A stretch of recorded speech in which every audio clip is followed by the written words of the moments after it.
this actually might be one of the most important questions, just depending on what issues you might have with the shield. But anyhow, that revolves around ballistic performance. Are these shields going to actually stop what they say they're going to stop? Before we get started, this video is designed for security and is designed for law enforcement. And if you're law enforcement, you're watching this and you're wondering, why are you wearing a security patch? I'm not going to watch this video because you're wearing a security patch. Look, I could just swap it out. I could swap out the patch if that makes you feel better.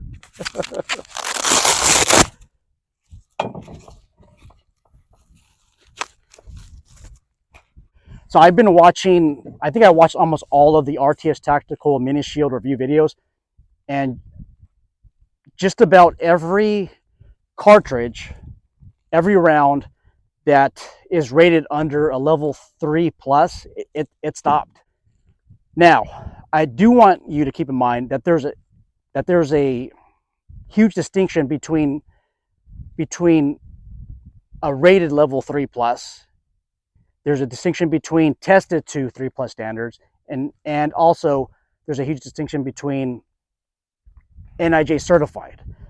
I don't believe that these shields are NIJ certified. If they are, then check out the description box below and I'll issue a redaction.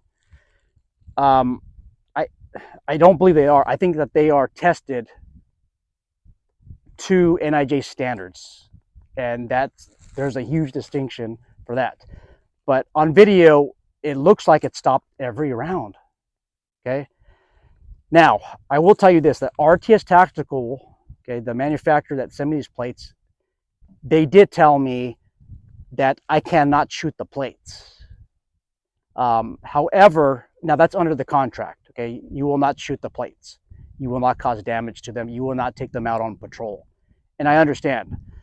When I did ask them about shooting them just to see what the spauling effect would be.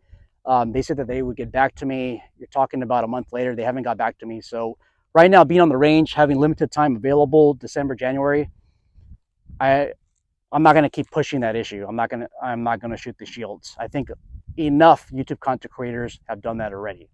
Okay. I did see a video on Mr. Guns and Gear, the Mr. Guns and Gear channel, and he shot, it would look like a 223, and it was 45 grain. This is a fast moving bullet. You're talking about maybe about 3,600 feet per second. That bullet, it defeated this shield. Well, not this shield, but the shield that was tested. You guys can see our entrance hole there, and it shot right on out the back. And that was the only video that I saw where you have a 223 or 5.56 that actually defeated the armor. But look how fast it's traveling. I have never, with security and law enforcement, I haven't seen a box of ammo with 45 grains. You're usually seeing 55 grains most of the time, but very rarely do you see 45 grains. And I think that your standard 5.56, 55 grains, ballpark figure of somewhere around 3,000 feet per second, maybe 2,900, maybe 3,100, maybe sometimes 32, just depending on the manufacturer. But the most part, they're not going 3,600 feet per second. So if you have a bullet that's traveling 3,600 feet per second or somewhere in that range, this ballistic shield might not protect you from that. So that's something to keep in mind. Another disadvantage with the shield is these bolts, I don't believe, are ballistic rated. So this is the vulnerability of the shield. If you get hit, okay, if you get hit right here, and I know that's a rare shot, right? But if you do get hit right here, it's gonna pass right through here, okay, right through the handle. And just look at, this is where you might be standing. Oh, this is so hard to show on camera.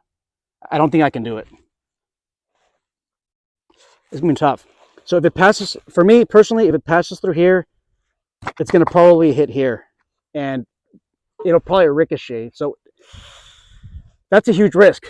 Okay, it might not exactly come out through here, let me see with the medium, because I don't think you guys are going to be interested in the small. Even this salesperson from RTS told me that the most popular ordered shield is medium. You hold it here. Look, here's the handles. This is going to potentially go into your face, depending on where you hold it.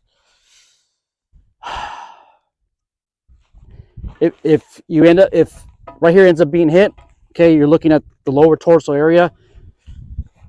I don't know, guys. Not good. Advantage. Okay, with these shields, what I like, you can buy one of these shields on eBay easily, and I think maybe Amazon for like $100. But look, there's no standoff cushion here. So if this was just bare steel, okay, if I'm holding this and if I get hit, I'm going to probably end up getting my forearm broken, especially with a 308. But that's why you have this pad here to cushion the impact. This creates some type of standoff distance. You see this pad here? See? The spauling material. Okay, so right here, all of this is basically your anti-spauling coat. When a bullet travels, okay, hit steel, it will fragment. Okay, and those fragments can cause great bodily injury to yourself and other people. With an anti-spauling coat, just like this, a coat like this is said to contain all the fragments. Okay, they're not supposed to go anywhere. But my main concern is that the anti-spauling coat on here, it's just too thin. I don't have a lot of confidence that all of the fragments, okay, that all the fragments are going to be contained on here. And this is why this is an issue. So a lot of YouTube content creators, they're showing you how they would use the RTS tactical shield. And you actually see them with the arms out just like this. Let me ask you this, why is this an issue? If the anti-spauling coating is mediocre and it doesn't actually hold the fragments like it's supposed to, what do you think is going to happen when your arm is out here? Okay, it's going to hit right here. Now you might be saying, well, I'd rather get hit on the forearm than the face. And I agree with you. Okay, that might be true. But just imagine that if you get hit with a fragment right here, you could be out of the fight with your right hand. Okay, this is just something to really consider, you guys. With a rifle. Okay, rifle, you're probably here anyways. So I don't see much of the issue. I mean, I don't think you're gonna be out here, right? But with the pistol, yeah. Guys, if you're gonna use RTS tactical shield, I don't know. I really don't know about holding it over here. And once again, it's because of the fragments. Be careful, okay? So I have my caliper here. Let me turn it on. Let me zero it. The other day I measured the thickness of these shields. I'm going to test out the small real quick. And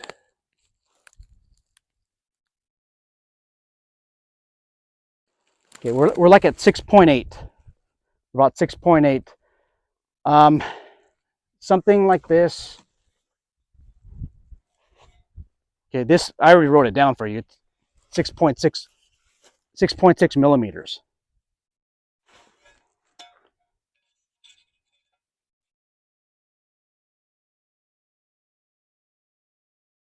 That's about 6.6. 6.6. Okay, this is bare steel. And then you're adding, here's like 6.8. You're adding like 0.2 of a millimeter. Not a whole millimeter, but 0.2 millimeter of coating.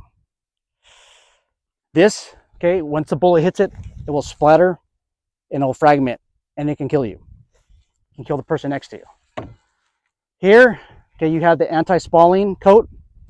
That's only 0.2 of a millimeter thicker. Is this going to contain every single fragment? I'm not really confident to say yes. Okay. Now, here's my plate carrier that I used to have. And by the way, guys, I'm rocking a TAC 11 noontime carrier. If you're interested in the TAC 11 noontime carrier, check out my description box below. This video is not sponsored, by the way, by TAC 11. They just I wear that equipment. I love this equipment. I trust my life with the equipment. And special shout out to Randy from GVPS for providing me this free hat. Block me from the sun.